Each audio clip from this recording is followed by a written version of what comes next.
Eu nunca tinha visto isso na minha vida. Eu chorei naquele dia. Um dia eles vão usar esse lugar para contar a história deles, que é muito bonita. Só um adendo: o pai da Maíra é padre. Com ordem do Papa João 23, ele abandonou a batina para poder casar com a mãe da Maíra. A história é linda. Os irmãos vão poder participar. Estou só aguçando para que ele tenha essa chance de contar a história dele aqui. E também estou contente porque está aqui o meu amigo Aldo. O Aldo é um pouquinho maior do que eu. Fique em pé aí, Aldo. Mas eu já fui maior do que ele. Pode sentar, Aldo. Eu lembro quando o Aldo nasceu, ele foi membro do primeiro clube de desbravadores de Piracicaba, os Brasilinhos, quando nós fundamos em 1972. O Aldo é um artista. Hoje, há 37 anos, ele mora nos Estados Unidos, é amigo do Trump, chama o Trump de você. O Trump deu a liberdade dele estar aqui conosco hoje, veio visitar a mãe dele, a Zilda. É um privilégio de ter o Aldo aqui conosco. E a todos vocês que estão aqui, que nós possamos sentir a presença de Deus em nossa vida. Uma das coisas que eu acho espetacular em Deus é exatamente a palavra, espetacular. Porque Deus, quando Ele faz as coisas, Ele não faz nada na surdina. Ele arma um palco e faz um espetáculo para ficar gravado na nossa memória. Tudo, quando Deus quer fazer para o seu povo, Ele faz de maneira grandiosa. Começou com a criação do mundo, quando Deus armou aquele espetáculo durante uma semana. Um espetáculo de magia, de criação, e culminando no 6º dia com a criação, com a obra-prima da criação, o homem e a mulher. E daí foi uma continuidade, o maná que nós estudamos hoje, que era um espetáculo que acontecia todos os dias, quando Deus tirou o povo de Israel do Egito, criando aquele espetáculo que quase acabou com o Egito para a alegria do povo de Israel, a abertura do Mar Vermelho. Depois, quando ele se propôs a enviar o seu filho aqui à terra, ele fez de modo espetacular. Quando aqueles pastores estavam ali, Deus armou um espetáculo, um palco ali, formou um grupo de anjos, colocou uma estrela no céu para embelezar aquele ambiente, avisando que Jesus estava para nascer aqui nesta terra. E com a volta de Jesus aqui na terra, o início da pregação do Evangelho não podia ser de uma maneira diferente. Deus criou um outro espetáculo, que é isso que nós vamos estudar nesta manhã. Abram as Bíblias no livro de Apocalipse, no capítulo 10. Nós não vamos dizer todos os detalhes, que é muito complexo, mas faz parte da história. É assim que surgiu a Igreja Adventista do Sétimo Dia. Foi uma profecia bíblica, por isso que essa igreja é uma igreja profética. Ela nasceu com o dia marcado, com o ano marcado, dentro da profecia bíblica. Nós estamos aqui, não é qualquer movimento, foi um movimento literalmente criado por Deus. E nós somos gratos pelo privilégio que Deus nos dá de estarmos aqui. Apocalipse capítulo 10, nós vamos ler algumas passagens aí, para nós podermos iniciar a nossa mensagem de hoje. Vamos falar com Deus antes, para que Ele nos dê entendimento. Querido Deus, amado Pai, somos-te gratos pelo privilégio de pertencermos a Ti. Sobretudo, Senhor, pelo privilégio de estarmos aqui em Tua casa de oração, num lindo dia que estás dando para cada um de nós. Queremos te pedir que venha abrir o nosso entendimento, nos dê humildade para entendermos a Tua palavra, transforma o nosso coração através do Teu Santo Espírito, dá-nos o dom do discernimento. Nós te pedimos e agradecemos em nome de Jesus. Amém. Nós vamos iniciar lendo os versículos 5 e 6. Aliás, esse capítulo todo do livro do Apocalipse, ele está relacionado com essa profecia, com esse espetáculo que Deus fez.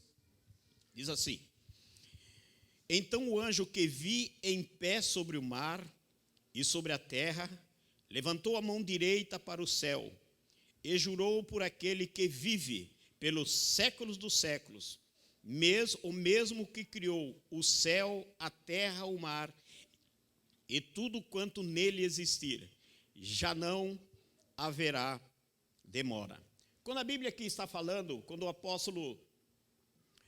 o profeta João, ele está se referindo aqui que não haverá demora, não se trata do final da história das profecias, não se trata, mas uma continuidade, é um relato da história que está no livro de Daniel, do capítulo 7 até o capítulo 12, que nós não vamos entrar nos pormenores.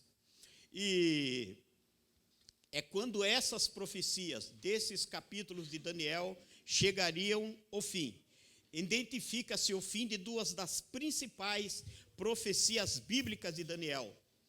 Uma terminou no ano de 1798, que foi chamado as 1200 tardes e manhã, que teve começo e fim também, com as datas marcadas e com todos os acontecimentos profetizados por Daniel.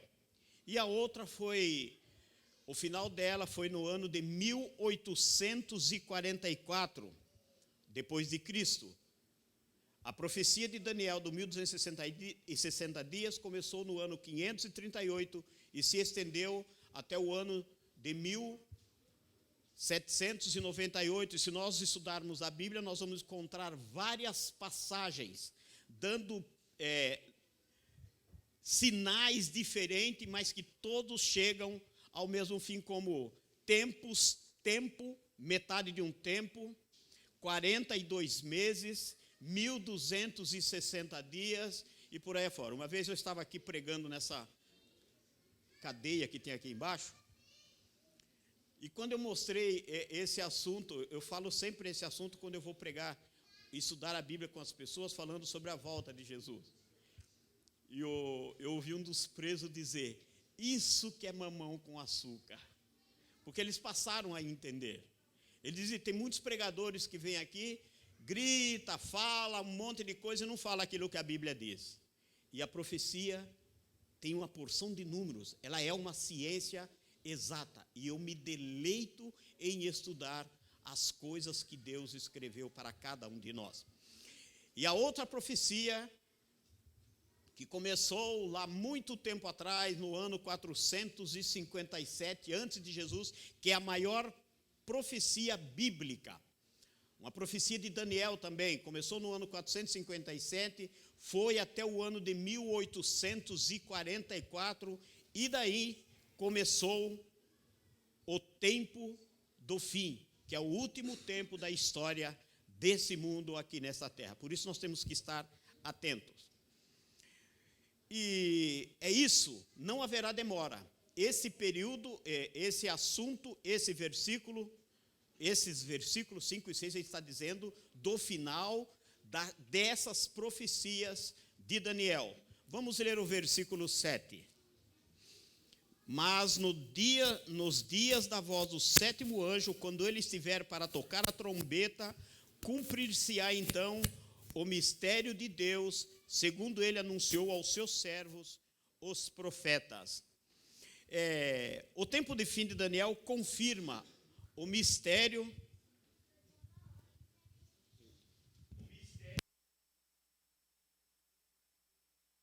que é a pregação do Evangelho, que terminará um pouco antes da sétima trombeta, ou que é a volta de Jesus a esta terra. A pregação do Evangelho, e que está lá no livro de Apocalipse, no capítulo 14, que é chamado a tríplice mensagem angélica, né? Ou seja, a proclamação final do Evangelho.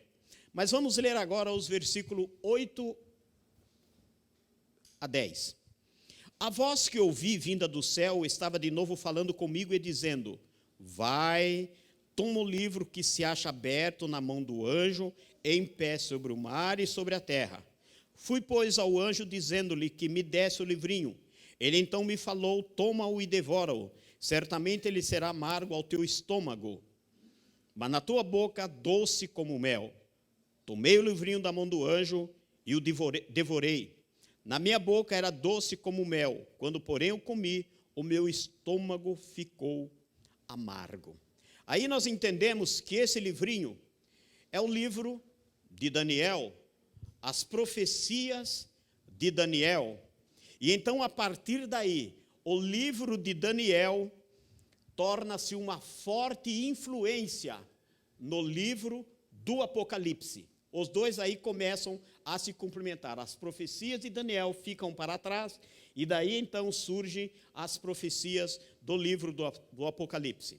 E aí a experiência de Daniel antecipa o período, o momento em que as profecias de Daniel chegam ao fim, no meio do século XIX, ou seja, em 1844.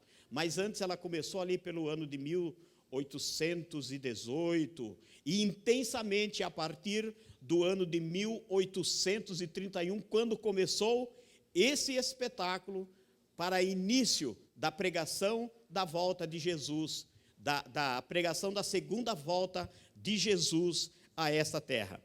Naquele tempo, muitas pessoas aguardaram a volta de Jesus para o ano de 1844.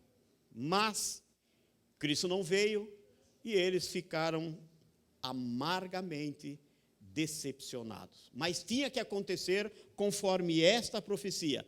O fato de ser doce, porque esperar a volta de Jesus com uma data marcada é isso que cada um de nós queríamos. Imagine se soubéssemos que Jesus iria voltar amanhã, quanta coisa nós poríamos em evidência, quantas coisas nós colocaríamos em dia, porque tinha uma data marcada para a volta de Jesus, e era doce. E eu vou dizer para os irmãos, eu gostaria de ter vivido naquela época, ter aquela esperança que aquele povo tem, mas a minha esperança ainda não acabou. Eu me lembro, já contei aqui uma vez, que a minha mãe, ela falava muito sobre a volta de Jesus para nós, mas ela pregava com tanta intensidade, que a impressão que nós tínhamos é que, no máximo, até o final do ano, Jesus iria voltar. E minha mãe falava para minhas irmãs: vocês não precisam se preocupar em arrumar casamento, Jesus vai voltar antes. Olha, gente, as minhas irmãs casaram, tem uma que já é bisavó, e Jesus não veio ainda. Isso quer dizer que nós estamos mais próximos da volta de Jesus, porque o tempo de Jesus é completamente diferente do nosso. O nosso tempo, um dia vale quanto? 24 horas. Um dia para Jesus, para Deus, vale quanto? 1000 anos. Então, nós não temos parâmetro para entender os dias de Deus. Mas é isso que nós vamos estudar nessa manhã. Guilherme Miller, assim como outros homens que viveram na mesma época, como Isaac Newton, aquele mesmo que descobriu a lei da gravidade. Ele era um cientista condecorado pelo governo norte-americano, mas ele escreveu muito mais sobre teologia do que sobre ciência. E ele chegou às mesmas conclusões que Guilherme Miller, que foi um dos paladinos da pregação da volta de Jesus a esta terra, para iniciar a pregação da volta de Cristo. E outros que pregaram aqui pela América, tem um frade e outras pessoas também que chegaram às mesmas conclusões. Isaac Newton dizia que as profecias de Daniel e Apocalipse, elas sim, marcam o retorno de Jesus a esta terra. Não com data, porque a própria Bíblia diz que somente Deus é que sabe o dia desses acontecimentos. Mas nós vamos falar um pouco mais sobre Guilherme Miller. Guilherme Miller, ele nunca foi adventista do sétimo dia. Ele foi a vida toda, ele pertenceu a vida inteira à Igreja Batista, essa mesmo que nós conhecemos, que tem templos aqui em Piracicaba. Mas Guilherme Miller era um homem muito sábio. Ele nasceu em Massachusetts. E depois, com 4 anos, ele se mudou para Luhampton, no estado de Nova York. E ali, ele era muito sábio, muito inteligente. As pessoas até diziam que ele era um superdotado. E parecia a impressão que se tinha que as portas do sucesso se abriam de par em par para Guilherme Miller. Mas acontece que ele também nasceu num lar cristão. Sua mãe era batista. E sua mãe passou as doutrinas sobre o cristianismo, sobre Deus. Mas acontece que Guilherme Miller cresceu quando, aos 21 anos, após passar pela adolescência, ele se uniu a um grupo de deístas. E ele abandonou todo o interesse pelas escrituras sagradas. O deísmo é uma filosofia de vida. Eles acreditam em Deus, Criador, mas destituído de divindade. Um Deus que cria as pessoas e depois deixa aí para que elas vivam a sua própria sorte, o que é diferente do Deus que nós conhecemos. Então aí Guilherme Miller passou a se dedicar ao deísmo, mas durante a sua vida ele sentia um grande vazio dentro de si que não conseguia preencher. Até que um dia lá na sua casa, ele procurando ali na estante de livros, alguma coisa, quando caiu diante dele uma Bíblia, a sua antiga Bíblia, toda empoeirada, talvez até embolorada, de tanto guardada pelo tempo, mas aí ele abriu, e ele gostou de ler, ele começou a relembrar daquilo que sua mãe lhe ensinava e lhe mostrava.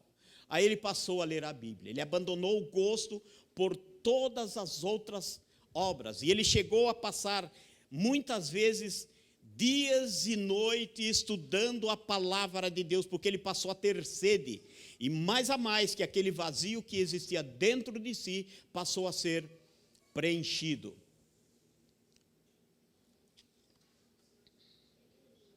Então, munido de um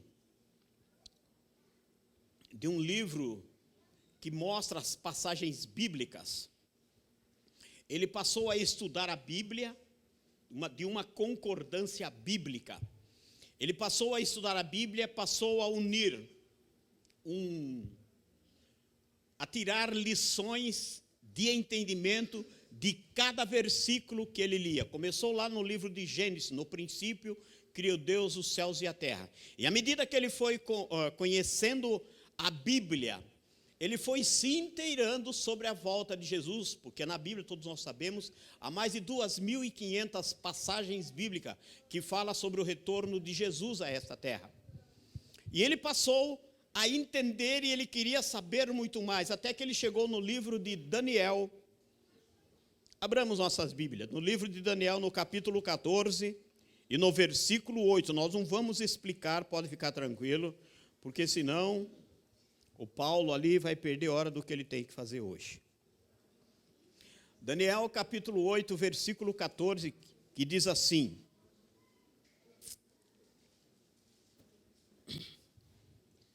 E ele me disse, até 2.300 tardes e manhãs, e o santuário será purificado. Então Daniel, Guilherme Miller, ele passou a se interessar. Ele passou a entender que a terra era um santuário, e quando chegasse ao final desses 2.300 tardes e manhãs, que ele já havia descoberto que cada dia, ali no livro de Hebreus e outros livros da Bíblia, que cada dia simboliza um ano, que seriam 2.300 anos. Então ele imaginava que se ele tivesse um ponto inicial para essa profecia, ele iria descobrir a volta de Jesus a essa terra. Aí, como as pessoas dizem, os que praticam o bingo, se ele descobrisse o início desta profecia. Mas aí ele continuou a estudar, chegou no livro de Daniel, no próximo capítulo 9, versículo 25, e daí para frente, Guilherme Miller, deixa eu avisar para os irmãos, eu tenho um problema de fabricação, que às vezes eu troco as palavras, tá? Quando eu tenho que falar Guilherme Miller, vocês vão perceber o que eu falo Daniel, porque está relacionado ao livro. Mas se vocês prestarem atenção, No livro vocês vão perceber a história. É um defeito de fábrica que eu tenho desde que eu nasci. E é duro, e agora eu não vou conseguir acertar mais, porque eu estou velho, né?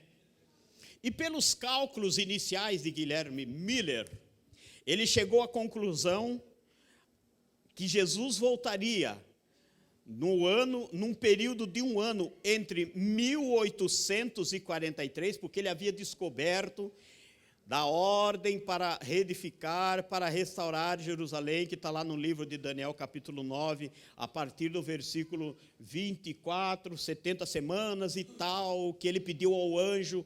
É muito bonita a história. Se vocês quiserem aprender e se divertir intensamente com as profecias bíblicas, procure estudar. Se tiver alguma dificuldade, eu me procure o Júnior, procure qualquer um de vocês que estão aqui na igreja, os líderes aí, que eles sabem como chegar às conclusões. E vai ser muito bom, vocês vão gostar. Eu me lembro que quando eu quis estudar isso, eu me prendi dentro de um quarto, fiquei 8 horas, eu era moleque ainda, uma porção de livros lá, até que eu cheguei à conclusão. Aí depois nós fazíamos aquele rascunho, né? Que foi o que o Isaac Newton fez, onde fala sobre as 70 semanas. Aquilo para mim era como se fosse amarelinha que a gente riscava no chão, que a criançada não brinca mais hoje, e que a gente pulava, que tinha céu e tinha inferno, ou inferno e céu, por aí afora. Mas aí, os cálculos dele, a partir do ano 457, vou dizer seco, ele marcou que Jesus viria num período de um ano, começaria no dia 21 de março de 1843 e iria até o ano de 21 de março de 1844. E nesse período se daria a volta de Jesus. Quer dizer, Jesus teria um ano para vir à terra. E Guilherme Miller foi se aprofundando, e a conclusão que ele chegou era essa. E ele, então, mais do que nunca, passou a pregar sobre a volta de Jesus. Passou a pregar, não. Passou a entender, porque ele tinha medo de pregar. E uma voz sempre dizia para ele: vai dizer isso para o povo. E ele falava: mas Senhor, como que eu vou dizer? Eu não sei falar em público, eu sou muito tímido. Mas um dia a voz falou com tanta intensidade para ele assim: vai dizer isso ao povo, porque o sangue dele eu vou requerer de você depois. Olha que responsabilidade. E aí então, Guilherme Miller se ajoelhou, era um sábado de manhã, ele morava numa fazenda. Guilherme Miller, ele foi capitão do exército na guerra de 1812. Depois ele abandonou e foi para a fazenda, comprou uma fazenda, umas terras e foi viver ali, se tornou lavrador. E ali ele estava na sua fazenda, quando ele não aguentou mais a pressão do Espírito Santo falando a ele, que ele se ajoelhou e disse assim: Senhor, se alguém me convidar, eu prometo para o Senhor que eu vou pregar. E quando a gente pede uma coisa para Deus, gente, eu ouvi alguém dizer assim: cuidado do que você pede para Deus. Não demorou 10 minutos, alguém bateu na porta de Guilherme Miller. E quando ele abriu, era o sobrinho dele. Falou: o que você está fazendo por aqui? Não, sabe o que é, tio? O pastor da nossa igreja não vai estar lá amanhã, e não tem quem pregue. Então o meu pai pediu para que eu viesse aqui, que o senhor fosse lá pregar, e dizer aquele estudo da Bíblia, que o senhor faz uma porção de contas. É muito bonito isso, viu, gente? É uma ciência exata, como eu já falei. Uma vez eu preguei num livro, numa igreja pentecostal sobre esse assunto, e conforme eu ia pregando, a gente ia vendo as pessoas, realmente eles se empolgam com isso, porque é maravilhoso. E aí, então, Guilherme Miller não ficou feliz. Ele ficou muito triste e muito bravo com Deus. A história diz que ele foi para o meio da fazenda, xingando, falando uma porção de impropérios pela preocupação. Mas lá no meio do mato, na sua fazenda, ele se ajoelhou. E ao voltar para a sua casa, Guilherme Miller não era mais um lavrador. Ele era um pregador da segunda volta de Jesus. E quando ele pregou no outro dia, já apareceram mais 10 convites. E ele começou a pregar e ele pregou como nunca. A história diz que a mensagem foi chegando, foi falando, e os crentes se empolgando, e a mensagem foi avançando para muitos lugares além das fronteiras dos Estados Unidos da América. Mas os crentes ficaram perplexos, porque a pregação de Guilherme Miller é que Jesus voltaria entre o dia 21 de março de 1843 ao dia 21 de março de 1844. E esse tempo passou e Jesus não veio. E eles então passaram a procurar nas Escrituras Sagradas o porquê do erro. Foi aí que eles chegaram no livro de Abacuque. Vamos lá para o livro de Abacuque, capítulo 2. Abacuque é um pouquinho para frente aí de Daniel. É um livrinho chato de achar, porque ele é um dos profetas menores. É Miqueias, Naum e Abacuque. Capítulo 2, versículo 3. E eles estavam procurando saber o porquê. E Deus foi respondendo, porque como nós sabemos, era uma profecia dirigida por Deus. Tudo tem motivo quando Deus quer. No versículo 3 diz assim: porque a visão ainda está para cumprir-se no tempo determinado. Mas se apressa para o fim e não falhará. Se tardar, espera-o, porque certamente virá e não tardará. Olha, era isso que eles queriam ouvir. E aí eles foram procurando mais, no livro de São Mateus, no capítulo 25. É uma passagem, uma parábola de Jesus, muito conhecida de nós. São Mateus, capítulo 25, versículos 5 e 6, que diz assim: e tardando o noivo, todas tomaram de sono e adormeceram. Mas à meia-noite ouviu-se um grito: eis o noivo, saia ao encontro. Então eles chegaram à conclusão que eles eram essas noivas, que estavam esperando a volta de Jesus e que eles não podiam dormir, porque o noivo podia aparecer à meia-noite. É isso que a Bíblia diz e que eles entenderam. E assim, chegou o verão de 1844. Já tinha passado a primavera, e agora era o verão, a época mais quente do ano. E ali os mileritas, como eram chamados, eles consideravam as pessoas que estavam preparando-se para a volta de Jesus. E como não tinha uma data, um dia específico dentro desse ano, eles ficaram decepcionados porque o ano passou. Mas ao lerem essas profecias, eles voltaram a ter ânimo de novo. E aí então,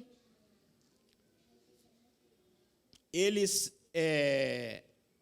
se reuniram numa campal na cidade de Exeter, em New Hampshire, em agosto de 1844, pleno verão. José Bates, que foi um dos paladinos da pregação da volta de Jesus, era um homem que tinha muita fé. Ele era um capitão naval. José Bates tinha navio, tinha propriedades, era um homem muito rico. E ele dedicou tudo aquilo que ele tinha, que ele possuía, para a pregação da volta de Jesus. Vendeu o navio, vendeu a casa, e ele não tinha mais nada a não ser a esperança na volta de Jesus. E eles estavam então nesta campal em Exeter. O calor era sufocante e as pessoas estavam todas desanimadas. E de repente ouviu-se um trotar de um cavalo, um cavaleiro se aproximando, que era a condução da época. Se aproximou, parou ali no estacionamento de animais ali daquela campal, e aquele homem entrou, sentou na ponta de um banco. A irmã dele estava presente naquela reunião, e José Bates pregando. Até que a irmã disse: irmão Bates, por que demorar-se num assunto que todos nós já conhecemos? Tem alguém aqui que tem mensagens novas para o nosso tempo. E quando ela disse essas palavras, ouviu-se um amém. O Espírito Santo parece que entrou dentro daquele recinto, e como uma brisa suave dentro daquela assembleia. Bates galantemente deixou o púlpito e pediu para que o visitante ocupasse o seu lugar e falasse. Mas como nós falamos, era verão, o calor era intenso, era muito quente, talvez fosse após o almoço essa reunião. Então eles propuseram que a reunião fosse no dia seguinte de manhã, quando estaria mais fresco. E no outro dia, Samuel Snow, que era o homem que havia chegado, ele começou a falar. E ele então passou a recordar que o Senhor prometeu voltar a esta terra. Então ele recordou ali no livro de São Marcos, no capítulo 1, no versículo 15. Vamos ler esta passagem. São Marcos, capítulo 1, versículo 15, diz assim: o tempo está cumprido e o reino de Deus está próximo. Arrependei-vos e crede no Evangelho. Então ele fez uma pergunta para aquele povo: que tempo é este?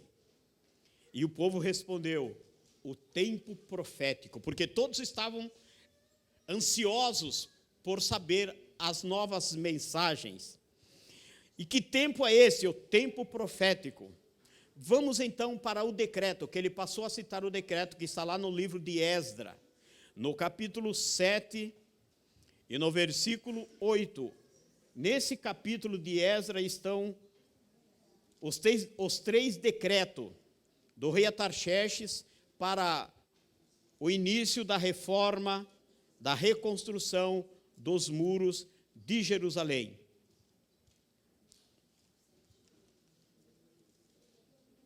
Capítulo 7, no versículo 8, que diz assim: Esdras chegou a Jerusalém no 5º mês, no 7º ano deste rei.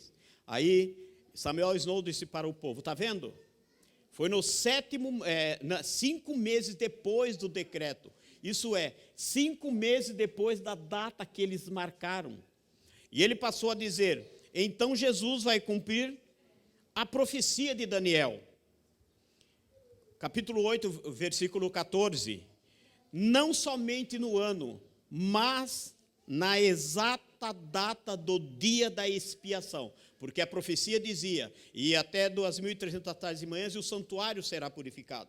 Então eles chegaram à conclusão, porque a terra eles consideravam um santuário, e Jesus então viria no final de 2.300 anos para purificar a terra. Então, tinha data marcada para isso. E ele então passou a dizer para a multidão que estava ali: em que data cai o dia da expiação no calendário cerimonial da Bíblia? Nós não vamos ler. Segundo, no livro de Levítico, capítulo 23, versículo 27, diz que o dia da purificação do santuário era no dia 10 do 7º mês. Pronto. Aí tinha a data marcada. Então, eles chegaram à conclusão, depois de um longo estudo, eles chegaram à conclusão que no calendário judaico, a purificação do santuário era no dia 10 do 7º mês. Então, é só achar a data para nós que nós vamos chegar à conclusão quando isso vai acontecer. E eles, então, chegou à conclusão que, com todos os estudos, que Jesus voltaria no dia 22 de outubro de 1844. E eles estavam na 2ª semana de agosto. Isso quer dizer que faltavam menos de 3 meses para Jesus voltar a esta terra. Que alegria que aquele povo tiveram naquele dia. No dia 22 de outubro, faltam menos de 3 meses, agora com data marcada, Jesus vai voltar, vai se completar. Agora é o tempo para o clamor da meia-noite, e era o clamor da meia-noite, que está lá no livro de Apocalipse. Lágrimas de gratidão rolaram pela face daquelas pessoas que estavam ali. Então, o que eles fizeram? Rapidamente, cada um voltou para a sua casa, usando todos os meios de locomoção que existiam, para agora dizer que Jesus iria voltar no dia 22 de outubro de 1844, e faltava menos de 3 meses. E aquelas pessoas voltaram para casa entusiastas, para a pregação da volta de Jesus. Aí está o maior espetáculo para se iniciar a pregação da segunda volta de Jesus a esta terra. E aquelas pessoas voltaram para casa para dizer para todos os vizinhos, os amigos, que Jesus iria voltar no dia 22 de outubro de 1844, e o tempo foi passando. Carlos Fincher foi um dos grandes pregadores. Muitas pessoas de todas as religiões, eles não saíam das suas igrejas. Eles permaneciam na sua igreja, mas agora continuavam, mas pregando agora o retorno de Jesus. Ali tinha os anglicanos, os presbiterianos, os metodistas, os batistas do sétimo dia. Só não existia igreja adventista ainda. Aí então, meus irmãos, Carlos Fincher, com 30 anos, ele já tinha 6 filhos. Naquele tempo não tinha televisão, né? E então todos eles se uniram na pregação do Evangelho. Era agora no final do verão o que vem? O outono. O Aldo está aqui, o amigo do Trump está aqui. O outono lá é intenso, não é como aqui que demora, não é verdade? Vai ficar muito frio, mas como o frio lá é marcante, já começa a congelar alguma coisa. E Carlos Fincher batizou tanta gente naquelas águas geladas, que ele contraiu pneumonia, e pneumonia matava naquele tempo, que não tinha os recursos da medicina. E aí então, Carlos Fincher, ao contrair essa pneumonia, ele veio a falecer no dia 14 de outubro de 1844. Faltava exatamente uma semana para a suposta volta de Jesus. E ali naquela cerimônia fúnebre, os filhos de Carlos Fincher, a sua esposa, chorando. E a esposa consolando os filhos: vocês não precisam ficar tristes. É como se o papai estivesse viajando. Daqui uma semana, nós vamos todos estar juntos, subindo para o céu. Olha que esperança, gente, que fé. As pessoas venderam tudo que tinha para a pregação do Evangelho. Colheram tudo que podia para comer somente até no dia 22 de outubro. Aqueles que tinham coisas para colher, eles soltaram a vaca, os animais, para que comessem aquilo que sobrou. Porque a esperança e a fé era muito grande. E finalmente chegou o dia 22 de outubro de 1844. Eles se reuniram em grupos para esperar Jesus. E o tempo foi passando, passando, passando. Para eles ainda, o dia terminava à meia-noite. Não é como a Bíblia diz que termina no pôr do sol. E eles esperaram Jesus até a meia-noite. E Jesus não veio. Sabe, meus irmãos, era amargo não ter comida para comer no outro dia. Não ter trabalho para trabalhar no outro dia. Muitos não tinham casa, porque eles venderam a casa para a pregação do Evangelho. Era duro, fora a anarquia, a gozação dos vizinhos. Como é? E Jesus não veio, vai ter que trabalhar amanhã. Naquele inverno, meus irmãos, era amargo. Era doce quando se aguardava a volta de Jesus, mas se tornou amargo quando Jesus não veio. E ter que começar tudo de novo. Eu me lembro a primeira vez que eu perdi um ano escolar. E eu cheguei lá na escola e eu via todos os meus amigos no outro ano e eu atrás. Que terrível que era. Era um desânimo. Mas eles permaneceram firmes. Aquelas pessoas que ficaram ali, no tempo de Jesus houve uma decepção como essa. As pessoas esperavam que Jesus fosse o libertador dos judeus, que ele se tornasse o rei dos judeus. E eles se prepararam para isso. Eles não entendiam a pregação de Jesus. E quando foi no domingo, quando eles viram no domingo de Ramos, as ruas todas enfeitadas, e eles chegaram à conclusão que não tinha como ser diferente. Jesus tinha que ser coroado rei. Mas no final, na outra semana, eles viram Jesus ser crucificado. E eles ter que voltar a viver na escravidão do Império Romano. Era amargo. Aquelas pessoas que aguardavam a volta de Jesus, eles foram expulsos das suas igrejas. Todos foram expulsos. Até Ellen White, que era jovem, tinha 17 anos, foi expulso da igreja metodista. porque eles aguardavam a volta de Jesus e Jesus não veio. Foi aí então que terminou a profecia bíblica, que aquele povo se uniu e fundou a Igreja Adventista do Sétimo Dia. É assim que surgiu a igreja, com tempo marcado e hora marcada. Tudo isso aconteceu para que hoje nós estivéssemos aqui. Mas vamos voltar ali para o livro de Apocalipse, do capítulo 10. É a última passagem, rapidamente nós terminamos. Viu, Paulo? Capítulo 10, e no versículo 11, que diz assim: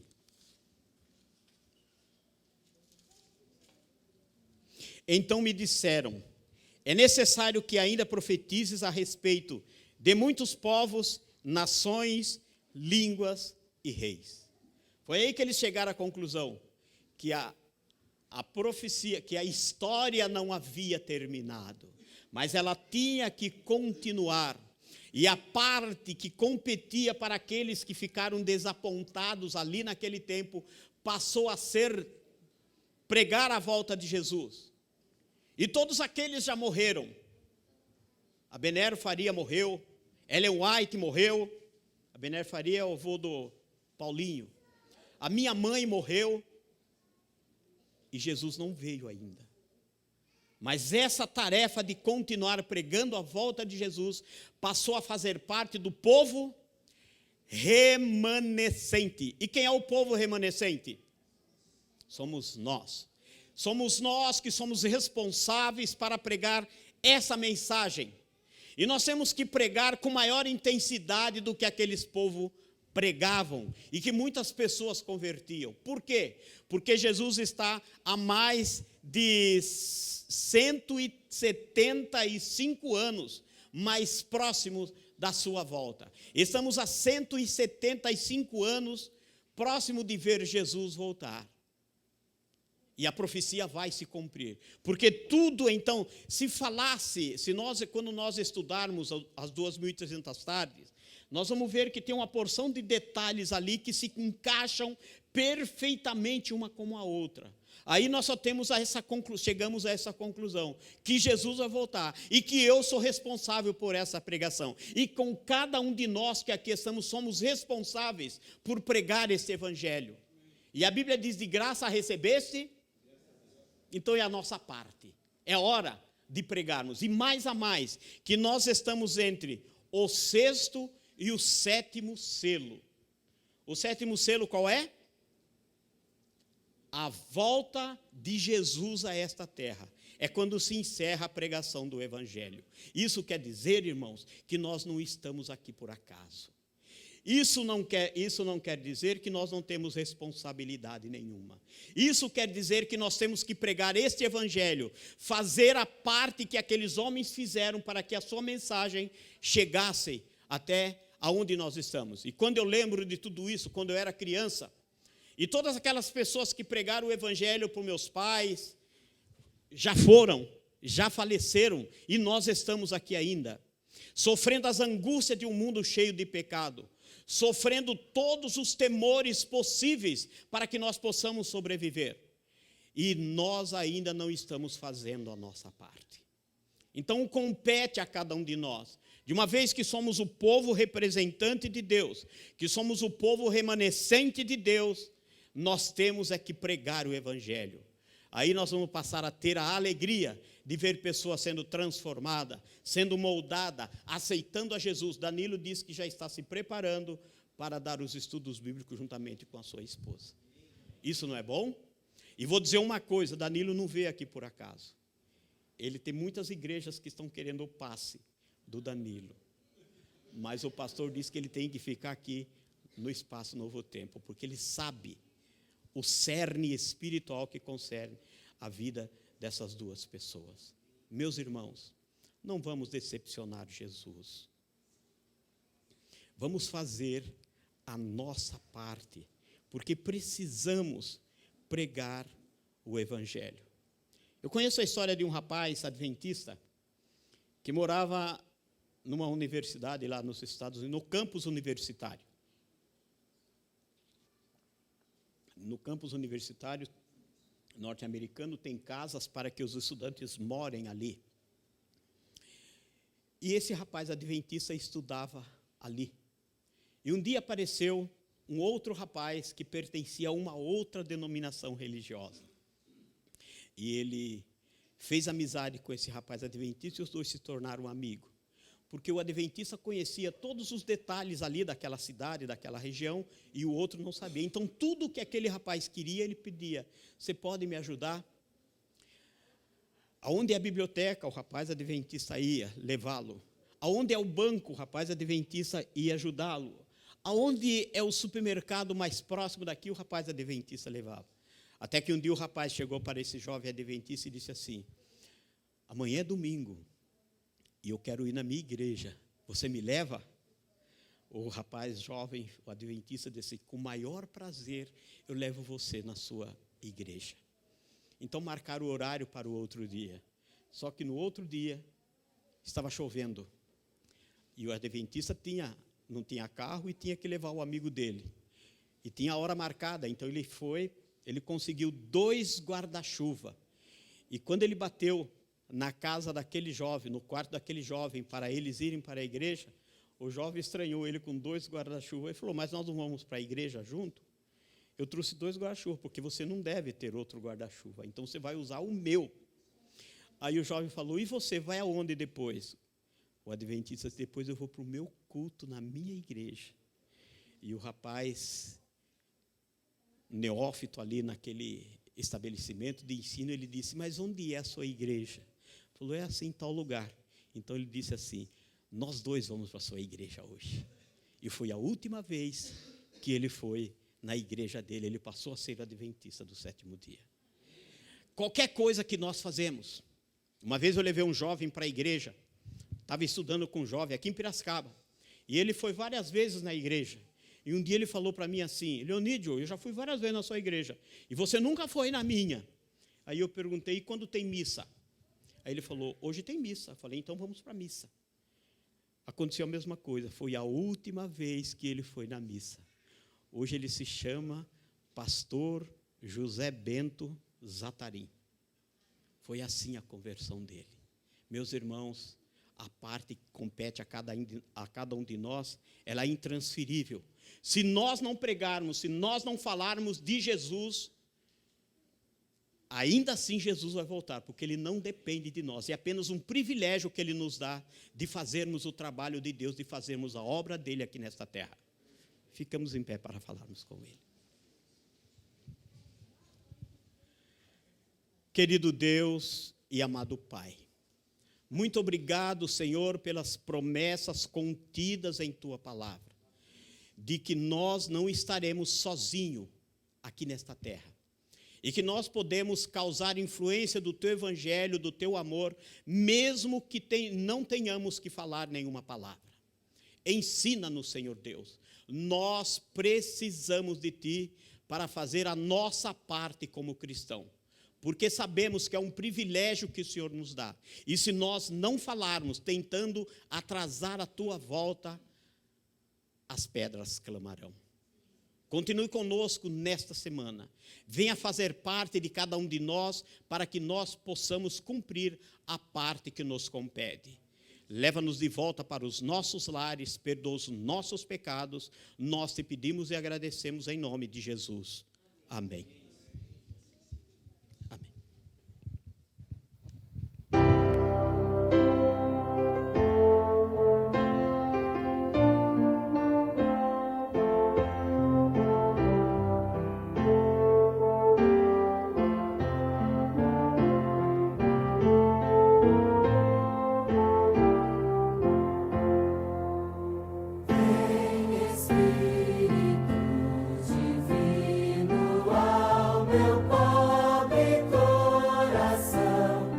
Em mim presente, sempre faz em